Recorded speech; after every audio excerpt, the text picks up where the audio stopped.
sisters in Christ. Good Morning. morning. Today we join the church in celebrating Ash Wednesday, the start of the season of Lent. We may now express our intentions for this Mass. Let us pray for guidance and enlightenment as we prepare for the provincial chapter. We pray for our viewers. We pray for the safe flight of Anna Marie and Hugh coming to the Philippines. We arrive this evening for our chapter. And also we pray for the safe flight of Hugh.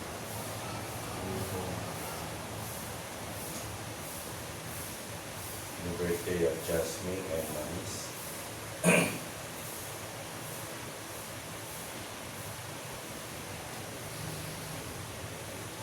For the safety of my son, Marty, and that I pray that Lord bless them all since they are in the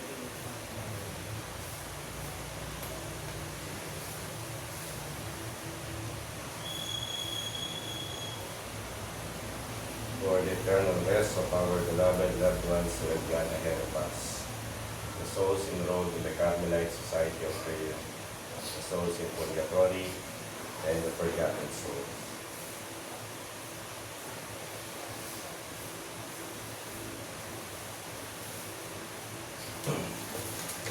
You are merciful to all, O Lord, and despise nothing that you have made. You overlook people's sin to bring them to repentance, and you spare them, for you are the Lord our God.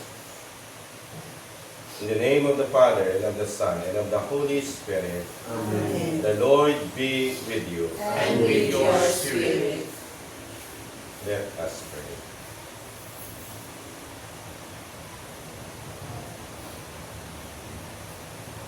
Grant, O Lord, that we may begin with holy fasting, this campaign of Christian service, so that as we take up battle against spiritual evils, we may be armed with weapons of self-restraint.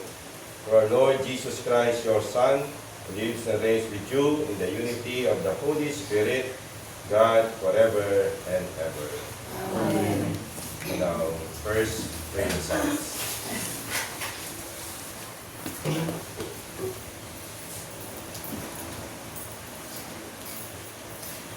My heart is ready, O God. My heart is ready. My heart is ready, O God. I will sing your praise. Awake my soul. Awake lyre and harp. I will awake the dawn. I will thank you, Lord, among the peoples, among the nations I will praise you. For your love reaches to the heavens, and your truth to the skies. O God, arise above the heavens, may your glory shine on earth. O come and deliver your friends. Help with your right hand and reply. From his holy place, God has made this promise. I will triumph and divide the land of Shechem. I will measure out the valley of Succoth. Against mine and Manasseh, Ephraim I take for my helmet, Judah for my commander's staff, Moab I will use for my washbowl, on Edom I will plant my shoe, over the Palestines I will shout in triumph. But who will lead me to conquer the fortress? Who will bring me face to face with Edom? will you utterly reject us, O God, and no longer march with our armies? Give us help against the foe, for the help of man is vain. With God we shall do bravely, and He will crumble down our foes. Glory to the Father, and to the Son, and to the Holy Spirit. As it was Was in the the beginning, is now, and will be forever. Amen. My heart is ready, O God, my heart is ready. The Lord has with grace and salvation. I rejoice heartily in the Lord, In my my God God is the joy of my soul. For he has loved me with a rose of salvation, and wrapped me in a mantle of justice. Like a bridegroom adorned with a diadem, like a bride bedecked with myrrh jewels. As As the earth brings forth its plants, and and the garden makes its growth spring up, so will the Lord God make justice and praise spring up before all the nations. For For Zion's sake I will not be silent, for Jerusalem's sake I will not be quiet, until her vindication shines forth like the dawn, and her victory like a burning torch. Nations shall behold your vindication, and all kings your glory. You you shall be called by a new name, pronounced by the mouth of the Lord. You shall be a glorious crown in the hand of the Lord, a royal diadem held by your God. Nor shall men call you forsaken, for your land desolate, but you shall be called my delight, and your land spouse. For the Lord delights in you, and makes your land his spouse. As a young man marries a virgin, your builder shall marry you. And as a bridegroom rejoices in his bride, you shall be that rejoice in you. glory be To the Father, and to the Son, and to the Holy Spirit. as it was In the beginning, is now, and will be forever. Amen. The Lord has robed me with grace and salvation. I will praise my God. all the days Days of my life. My soul give praise to the Lord. I I will praise the Lord all my days. Make music to my God while I live. Who trust in princes, in mortal men in whom there is no help. Take their breath, they learn to pray, and their hands that they come to He is happy who is loved by Jacob's God, whose hope is in the Lord his God, who Who alone made heaven and earth, the the seas and all they contain. It is he who pays faith forever, who is just to those who are oppressed. It is he who gives bread to the hungry. The Lord who sets prisoners free. The The Lord who gives sight to the blind, who who raises up those who are bowed down. The Lord who protects the stranger, and upholds the widow and orphan. It is the Lord who loves the just, but thwarts the path of the wicked. The Lord will reign forever. Zion's God from age to age. Glory to the Father, and to the Son, and to the Holy Spirit. As it was in the beginning, is now, and will be forever. Amen. I will praise my God all the days of my life.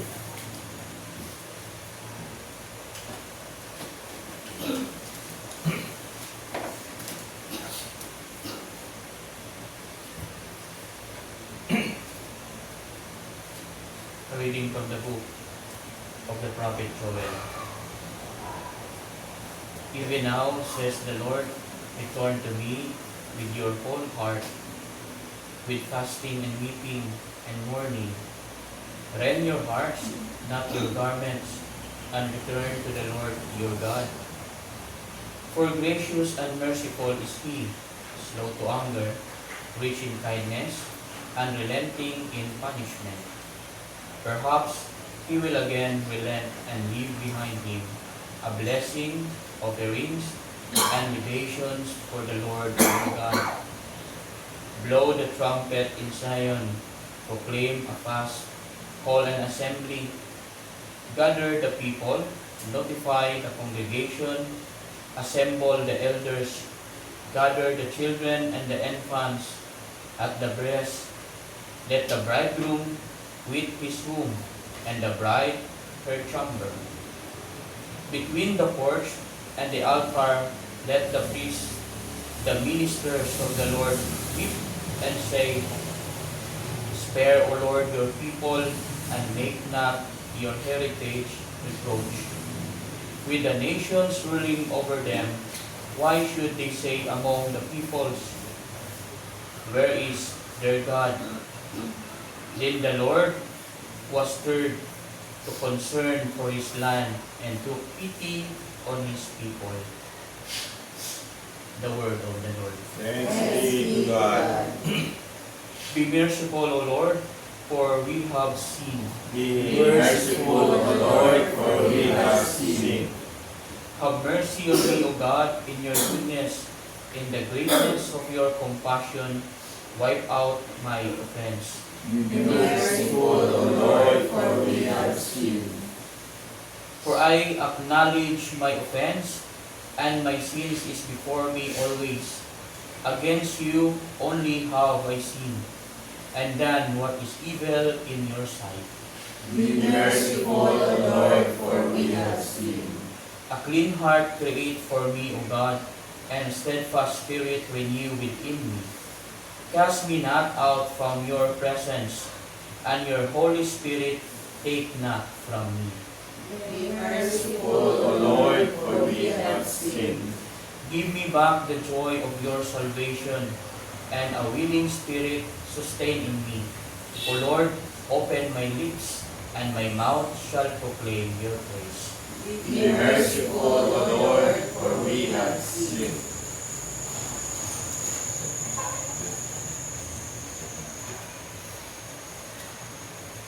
Glory and praise to you.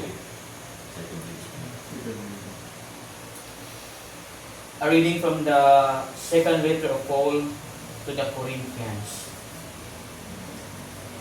Brothers and sisters, we are ambassadors for Christ, as if God were appealing through us.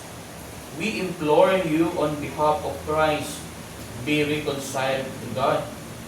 For our sake, He made him to be sin, who did not know sin, so that we might become the righteousness of God in him. Working together, then, we appeal to you not to receive the grace of God in vain. For he says, In an acceptable time I heard you, and on the day of salvation I helped you. Behold, now is a very acceptable time. Behold, now is the day of salvation. The word of the Lord. Thanks be to God.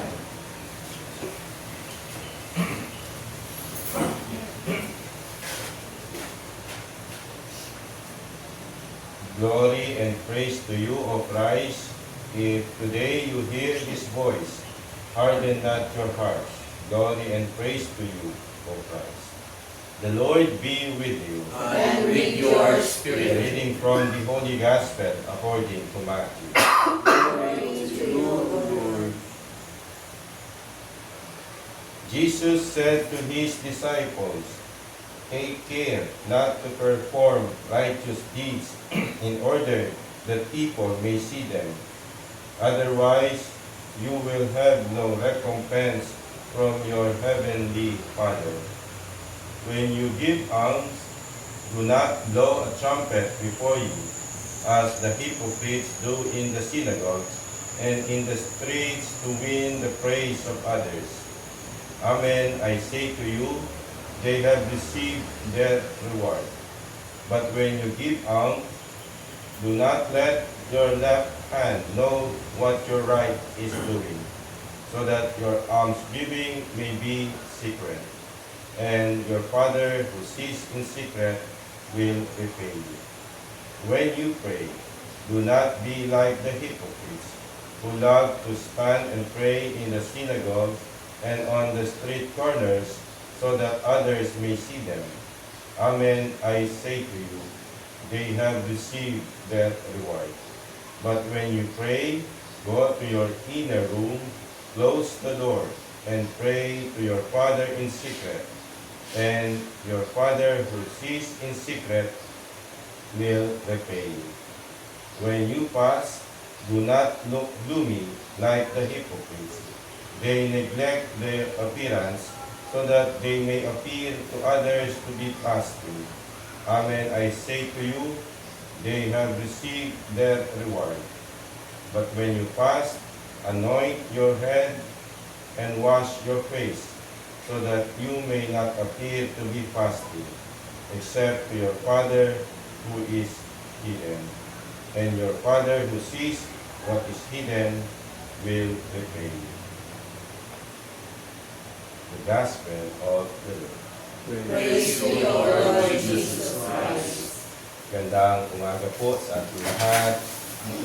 Ating pong sinisimulan ang panahon ng Kwaresma sa pamamagitan ng Miyerkules ng Abo, ang pagpapahid ng Abo sa ating krus. Ang simbolo ng pagpapahid ng Abo ay sa pamamagitan ng krus, hindi ng puso. Yung gustong puso, pagpapahid ng puso ito. Bakit nga ba krus? Kapag ang krus ay simbolo ng pag-ibig ng Diyos sa atin. Ito ang dahilan kung bakit ginagawa natin ang ganitong mga exercises, mga pagdidisiplina sa atin. Tayo ay pansamantalang humihinto sa pagdiriwang ng karaniwang panahon upang ating bigyan daan ang mahalagang panahon na ito upang ating muling balikan, bumalik muli sa ugat saan tayo nagsimula. Kung ano nga ba ang layunin ng Diyos sa ating buhay, sa ating pagkiral. At nais ng Diyos, una-una ay bumalik sa Kanya. Tayo ay makipag-ugnayan muli, palalimin muli ang ating ugnayan sa Kanya sa pamamagitan ng pananalangin. Meron nga tayong mga common prayers na sama-sama tayong nananalangin. Meron din namang personal prayers at saan tayo ay merong personal na ugnayan sa Panginoon at ating pinapahayag ang ating pangangailangan, ang ating pagpapasalamat sa Panginoon sa mga biyaya na ating pinatanggap. Ngayon din ang pagbabalik sa sarili, yung abstinence, no? Kung saan ating pinagninilayan kung sino ba tayo, kung ano nga ba ang dapat nating ano nga ba ang kinakailangan nating amount of food na dapat nating intake sa ating katawan. Ang abstinence ay hindi pagkain ng mga abstain from eating meat, no? Ito ay bakit nga ba meat? Siyempre masarap ang karne, ang mga pagkain na nakahain sa ating hapag. Ito ay pagpapaalala na may mga panahon na dapat nating idisiplinahin ang ating sarili. At ang fasting ay pagkilala sa kapwa-tao na lubos na nakakailangan. Kaya ito ay mga bagay na kung sasabi natin ano ang mga dapat gawin. No? Pero ang mahalaga, bakit natin ginagawa ang bagay na ito. Sabi ng Panginoon, hindi ito yung pagpapakita ng ating kabanalan sa ibang tao. Ito ay isang pagkilala na ang tao ay kailangan ng Diyos, kailangan ng pagdisiplina sa sarili upang kanyang matanto, upang kanyang maunawaan ang kanyang pagkiral, ang kanyang pananatili, ang kanyang existence sa buhay na ito. Kaya naman sa ating pagdiriwang ng Miyerkules ng Abo, ating alalahanin kung saan nga ba tayo nagmula. Tayo ay nagmula sa labo, tayo ay babalik din sa labo. Ngunit ang mahalaga, ang pagdiriwang na ito ay pagpapaalala na ang Diyos ay nagmamahal sa atin. Amen.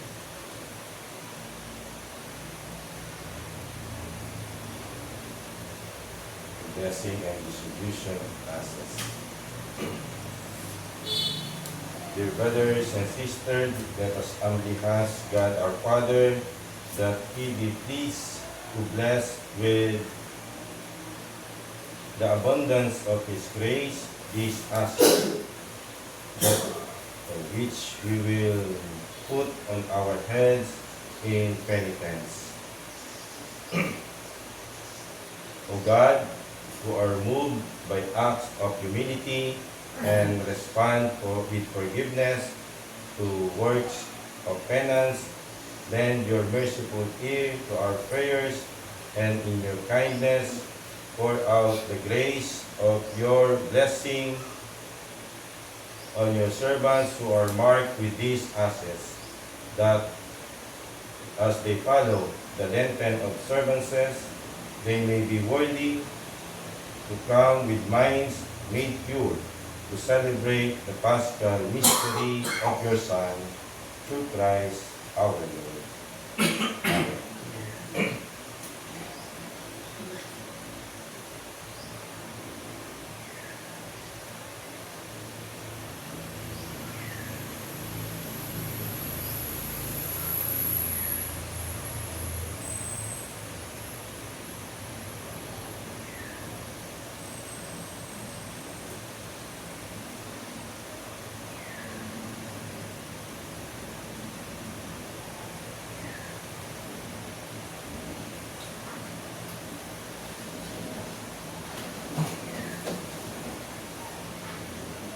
Repent and believe in the gospel.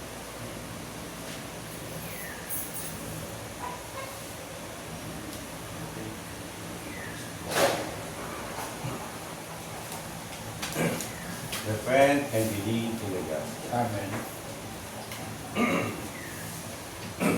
Repent and believe in the gospel. Repent and believe in the gospel. Repent and believe in the gospel. Repent and believe in the gospel. Repent and believe in the gospel. Repent and believe in the gospel. Repent and believe in the gospel. Repent and believe in the gospel.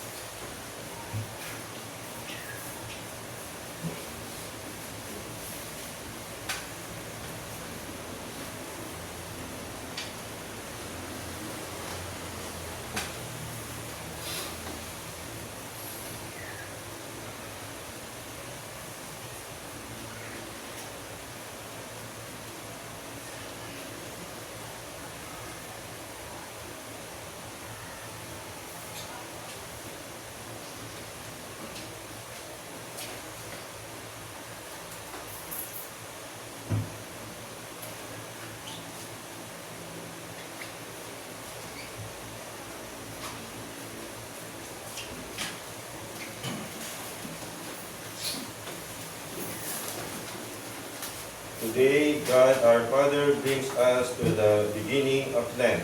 We pray that in this time of salvation, He will fill us with the Holy Spirit, purify our hearts, and strengthen us in love. Let us humbly ask Him. Lord, give us your Holy Spirit. May we be filled and satisfied By the word which you give us, teach us to be loving not only in great and exceptional moments, but above all in ordinary events of daily life, May we abstain from what we do not really need, and and help our our brothers brothers and and sisters in sisters. distress. May we bear one over shining word up. For through His His body body He He gave gave us us life. All this we ask through Christ our Lord. Amen.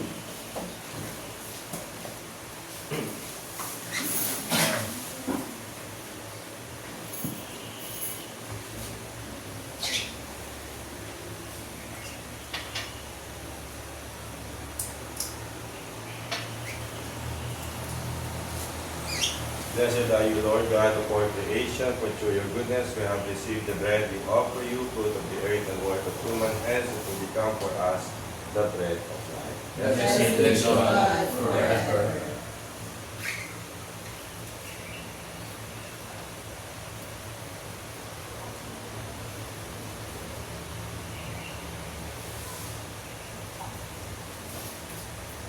Blessed are you, Lord God of all creation, for through your goodness we have received the wine we offer you, fruit of the vine and work of human hands, to become for us our spiritual food. Blessed be God forever.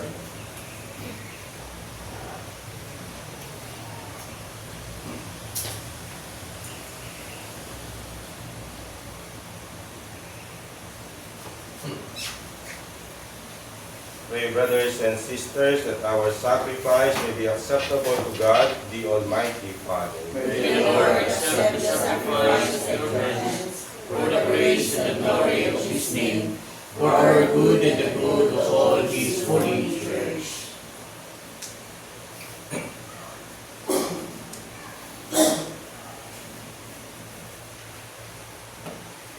As we solemnly offer the annual sacrifice for the beginning of Lent, we entreat you, O Lord, that through works of penance and charity, we may turn away from harmful pleasures and cleansed from our sins, may become worthy to celebrate devoutly the passion of your Son, lives and reigns forever and ever. Amen.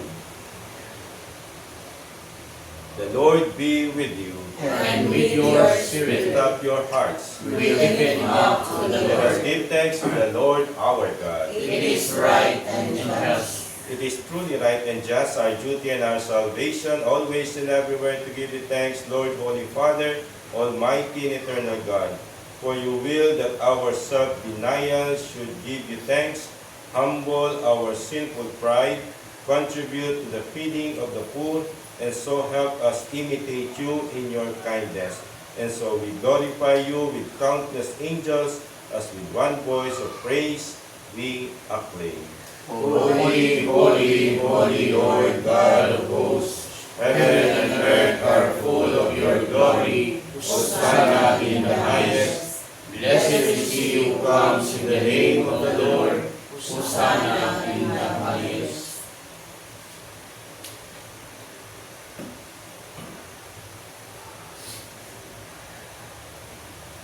You are indeed holy, O Lord, and all you have created rightly gives you praise.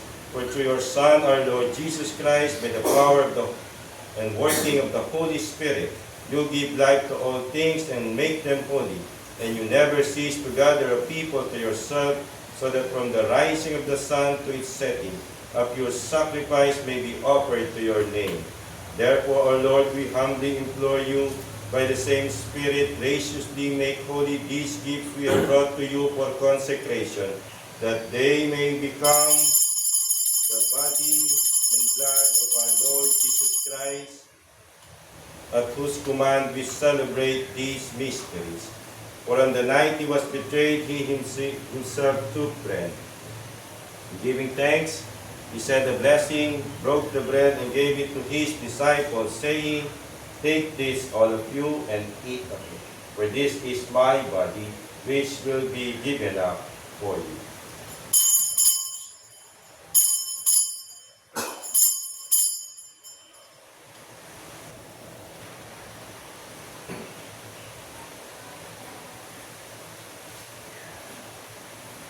In a similar way, when supper was ended, he took the chalice, and giving you thanks, he said a blessing, and gave the chalice to his disciples, saying, "Take this, all of you, and drink from it. For this is the chalice of my blood, the blood of the new and eternal covenant, which will be poured out for you and for many, for the forgiveness of sins. Do this in memory of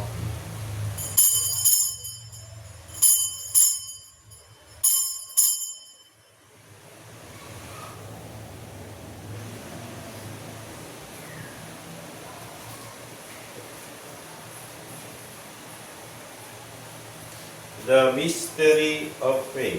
We proclaim your death, O Lord, and profess your resurrection. Until you come again. Therefore, O Lord, as we celebrate the memorial of the saving passion of your Son, His wondrous resurrection and ascension into heaven. And as we look forward to His second coming, we offer you in thanksgiving this holy and living sacrifice. Look, we pray upon the oblation of your church, and recognizing the sacrificial victim by whose death you will to reconcile us to yourself. Grant that we who are nourished by the body and blood of your Son and filled with His Holy Spirit may become one body, one spirit in Christ. May He make of us an eternal offering to you, so that we may obtain an inheritance with your elect, especially with the most blessed Virgin Mary, Mother of God, with blessed Joseph, her spouse, with the blessed apostles and glorious martyrs, and with all the saints, on whose constant intercession in your presence we rely for unfailing help. May the sacrifice of our reconciliation, we pray, O Lord, advance the peace and salvation of all the world. Be pleased to confirm in faith and charity your pilgrim church on earth, your servant Leo, our Pope, and Elias, our Bishop, the order of bishops, all the clergy, the consecrated men and women, the leaders of your Christian communities, and the entire people you have gained for your own. Listen graciously to the prayers of this family, whom you have summoned before you. In your compassion, O merciful Father, gather to yourself all your children scattered throughout the world. To our departed brothers and sisters, and to all who were pleasing to you at their passing from this life, give kind admittance to your kingdom. There we hope to enjoy forever the fullness of your glory, through Christ our Lord, through whom you bestow on the world all that is good.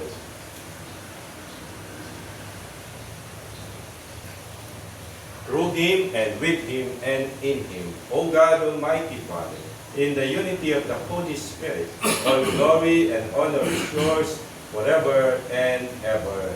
Amen.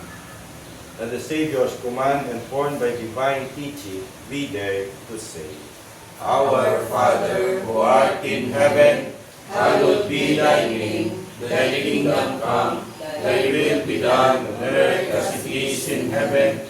Give us this day our daily bread, and forgive us our trespasses, as we forgive those who trespass against us.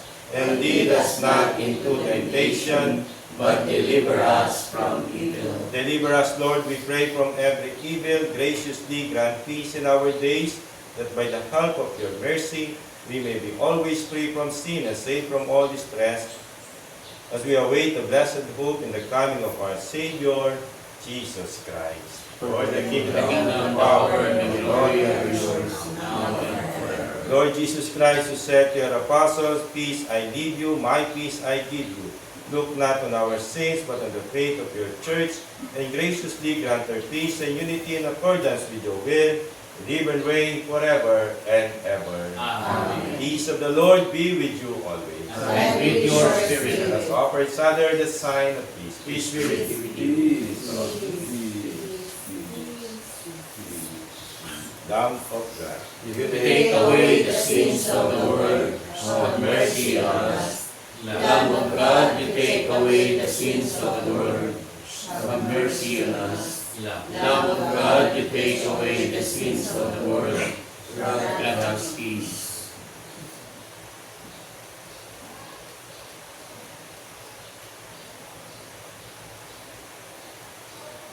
behold Jesus, the Lamb of God. Behold Him who takes away the sins of the world. Blessed are those called to the supper of the Lamb. Lord, I am not worthy that you shall enter under my roof, but only say the word, and my soul shall be healed.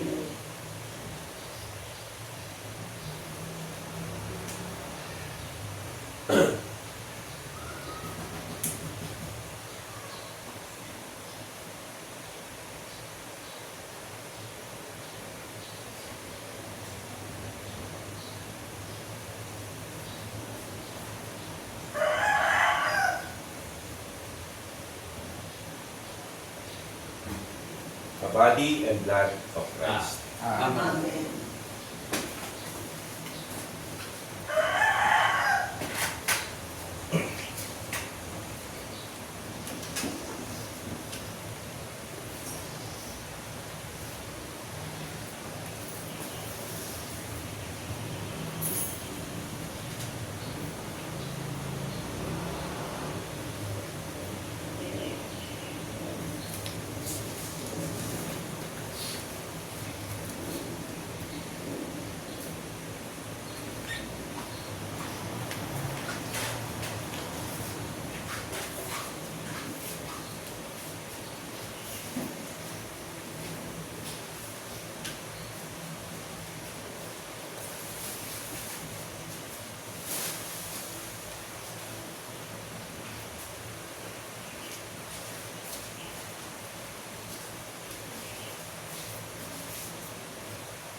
When you fast, Do not put on a gloomy face like the hypocrites. blessed be the Lord, the God of Israel. He has come to his people and set them free. He has raised up for us a mighty Savior, born of the house of his servant David. Through his holy prophets he promised of old that he would save us from our enemies, from the hands of all who hate us. He promised to show mercy to our fathers and to remember his holy covenant. This was the oath he swore to our father Abraham, to set us free from the hands of our enemies, free to worship him without fear, holy and righteous in his sight, all the days of our life. You, my child, shall be called the prophet of the Most High, for you will go before the Lord to prepare his way, to give his people knowledge of salvation by the forgiveness of their sins. In the tender compassion of our God, the dawn from on high shall break upon us, to shine on those who dwell in darkness and the shadow of death, and to guide our feet into the way of peace. Glory to the Father, and to the Son, and to the Holy Spirit, as it was in the beginning, is now, and will be forever. Amen. When you fast, do not put on a gloomy face like the hypocrites. Let us pray. May the sacrament we have received sustain us, O Lord, that our Lenten fast may be pleasing to you and be for us a healing remedy. Through Christ our Lord. Amen. Prayer for the 2026 Provincial Chapter together. Loving God, we come before you as vessels of hope, seeking to serve with listening hearts and hands in the spirit of St. Titus Brandsman. As contemplatives in the Word, we thank you for our organized calling to live in allegiance to Jesus Christ with pure hearts and good conscience. Like fragile jars of clay carrying divine treasure, may our weakness become the space where your strength shines most clearly. In the Philippines facing corruption, poverty, and division, make us prophetic witnesses who speak truth in love, following the example of our patron St. Titus, who faced darkness with unwavering courage. Grant us the wisdom to integrate prayer and action, contemplation and service.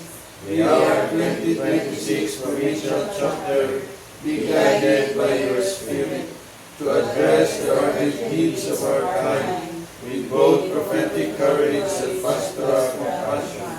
Help us build bridges in the polarized society, model integrity in our institutions, and offer authentic hope to those who have lost trust. Through the intercession of Mary, our Mother, the inspiration of Elijah, our Father, and all Carmelite saints, may we become true vessels of hope with listening hearts and serving hands.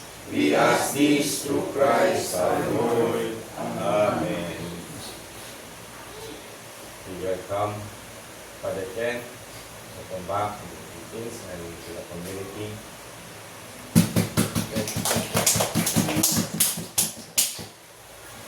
At June, good luck for the rest. Tuloy ang buhay, tuloy ang pagganap tayo sa Massachusetts. The Lord be with you. And with your spirit. Bow your heads and pray for God's blessing. Pour out the spirit of compunction, O God, on those who bow before your majesty, and by your mercy may they merit the rewards you promise to those who do penance.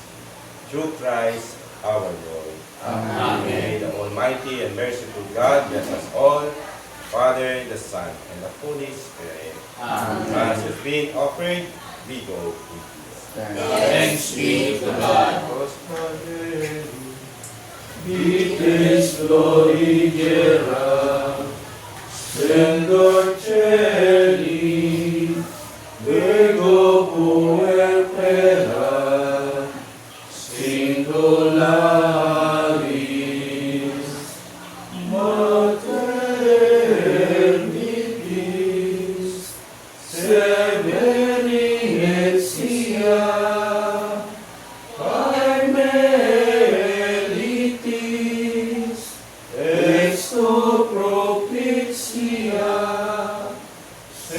Lord.